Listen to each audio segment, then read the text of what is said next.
Hello engineers, welcome to engineering unit. और आज के इस लेक्चर में हम यूनिट 6 का लेक्चर 1 करने वाले हैं, जिसमें हम पढ़ेंगे कि एक्टिवेशन रिकॉर्ड्स क्या होते हैं।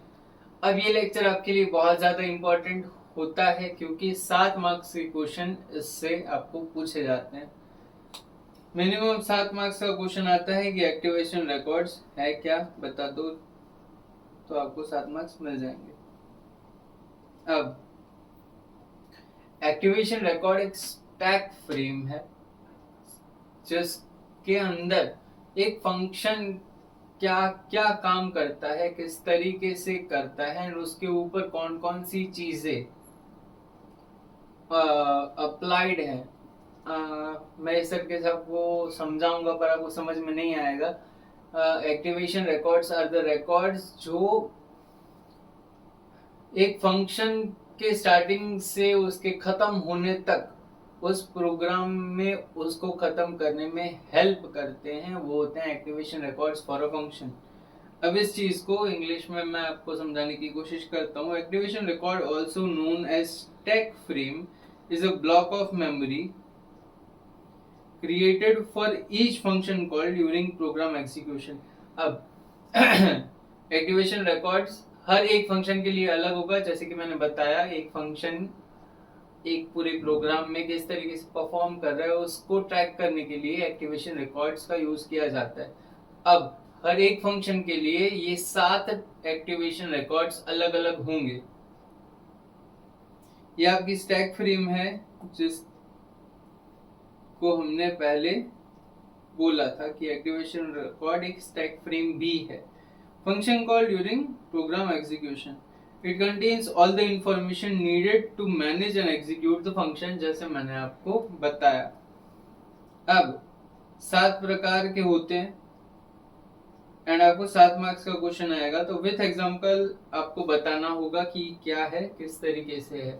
ठीक है, ये जो डेटा है, ये जो लिखा हुआ है, वो मैंने एक जगह से लिया है, बोरो किया है। ऑब्वियस सी बात है, मैं आपको बस ये चीज समझा रहा हूँ आपके एग्जाम के टाइम पे आपकी हेल्प करने के लिए।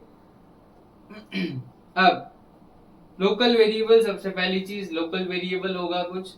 अब लोकल वेरिएबल क्या है? मैं आपको यहाँ पे छोटे छोटे स्टेटमेंट्स में कुछ चीजें समझाऊंगा। You have to expand it, right. Exam के टाइम पे आपको इसको एक्सपैंड करके ढंग से लिखना है। Local variable holds the data that is local to the execution of the function।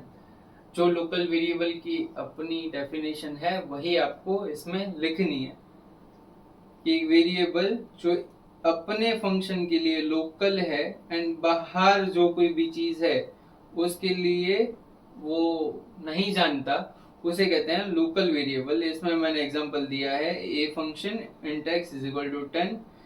तो int x is equal to 10 ये एक लोकल वेरिएबल बन गया ए फंक्शन के लिए। अब होता है temporary variable. Temporary variables are the variable जो एक एक्सप्रेशन को एक्सप्रेशन के इवेल्युएशन में हमारी हेल्प करते हैं। जैसे कि ये एक एक्सप्रेशन है, x is equal to A plus B star C. तो इस एक्सप्रेशन में ये चीज पहले की जाएगी, फिर a से प्लस किया जाएगा। तो इस चीज को सेव किया जाएगा t1 नाम के एक टेम्पररी वेरिएबल में, and then that t1 will be added to a, जिसकी वैल्यू x में डाली जाएगी। एंड यही मैंने यहाँ पे इंग्लिश में लिखा है, वो आप पढ़ सकते हो। मशीन स्टेटस, मशीन स्टेटस है फंक्शन का, एक प्रोग्राम का जो फंक्शन के पहले तक उसका स्टेट क्या है। जैसे कि 102 लाइन तक कुछ नहीं है, 102 लाइन पे एक फंक्शन कॉल हो रहा है, तो 102 लाइन तक जितना भी प्रोसेस हुआ, जो भी प्रोसीजर हुआ, उस सब की इंफॉर्मेशन कहाँ पे रहेगी? इस मशीन स्टेटस नाम के एक्टिवेशन रिकॉर्ड में स्टोर्ड रहेगी। जैसे कि यहाँ पे इस एग्जांपल में दिखाया गया है। It holds the machine status just before the function call. मैंने आपको समझा दिया। हाँ, यहाँ पे प्रोग्राम काउंटर का उपयोग किया जाता है इस चीज को इम्प्लीमेंट करने के लिए।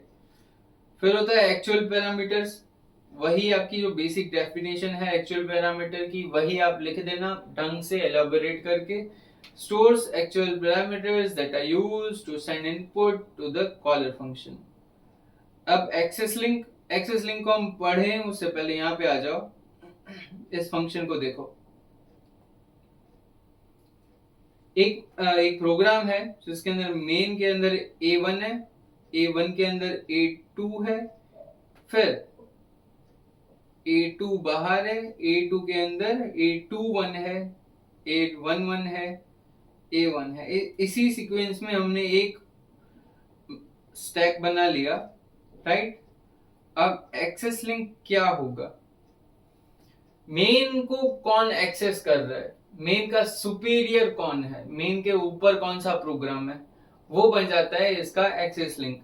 नाउ फॉर मेन, जैसे कि हमने इस प्रोग्राम में देखा, ऊपर कुछ भी नहीं है, राइट। तो मेन का एक्सेस लिंक नल होगा। फिर A1 का मेन, A2 का मेन, ये आप देख पा रहे हैं A1 का एंड A2 का मेन, राइट।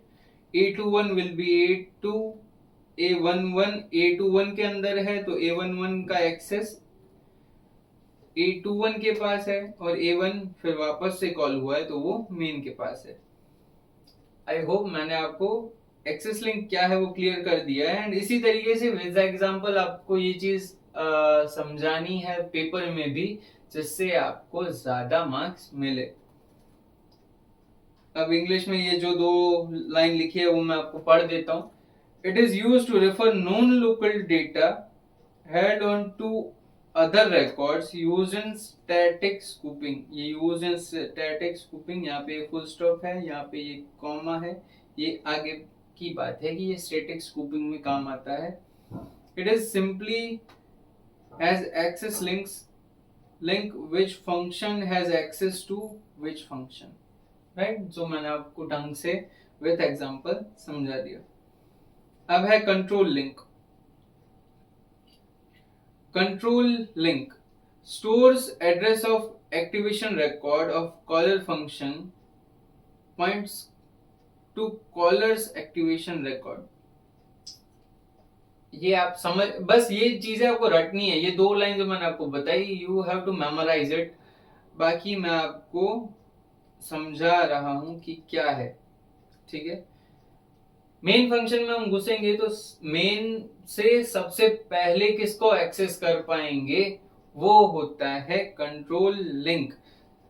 मेन के पास सबसे पहला किसका कंट्रोल है? मेन के पास तीनों इन दोनों का कंट्रोल है, A1 A2 का, बट मेन सबसे पहले किसको कंट्रोल करता है? A1 को, राइट। तो वही हुआ कि मेन कंट्रोल्स A1, फिर A1 किसको कंट्रोल करता है? A2, क्योंकि A1 के अंदर A2 है। Then A2 controls A21, 21 A11, A1 किसी को कंट्रोल नहीं करता, नल आएगा यहाँ पे। A1 कंट्रोल्स A2, बात खत्म हुई। और साथ में है रिटर्न वैल्यूज। रिटर्न वैल्यू क्या? फंक्शन अपना काम करके सब एग्जीक्यूशन करके खत्म हो गया, लास्ट में क्या वापस प्रोग्राम को मिल रहा है, दैट इज रिटर्न वैल्यूज। की फंक्शन ने अपना काम कर लिया, फिर उसने वैल्यू क्या जनरेट की? It stores the result of function call. तो आई होप मैं आपको ये सब कुछ एक्सप्लेन करके 7 मार्क्स दिलाने में काबिल बना चुका हूं। मिलते हैं अगले लेक्चर्स में, तब तक के लिए ऑल द बेस्ट।